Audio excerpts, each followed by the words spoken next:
नमस्कार, आज मी आपल्याला ग्रीन मसाला चिकन बनवून दाखवणार आहे। चिकन स्वच्छ धुवून घेतलेले आहे। वाटण तयार करू। लसूण, आलं, हिरवी मिरची, कोथिंबीर, पुदिना, दही याचे वाटण तयार करून घ्यायचे आहे। तयार केलेले वाटण, हळद,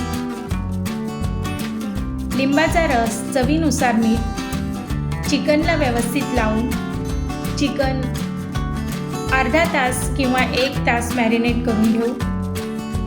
तूप गरम झाल्यावर त्यात बारीक कापलेला कांदा रंग बदलेपर्यंत परतवायचा आहे। कांद्याचा रंग बदललेला आहे। आता त्यात आपण मॅरिनेट केलेले चिकन, मिरेपूड व्यवस्थित 2 ते 3 मिनिट परतवल्यावर 3-4 मिनिट शिजवून घेऊ। शेवटी आपल्याला काजू पेस्ट घालून 2 मिनिट शिजवून घ्यायचे आहे। आपले गरमागरम ग्रीन चिकन तयार आहे। तुम्हाला माझी रेसिपी आवडली असेल तर नक्की माझ्या चॅनलला सबस्क्राईब करा।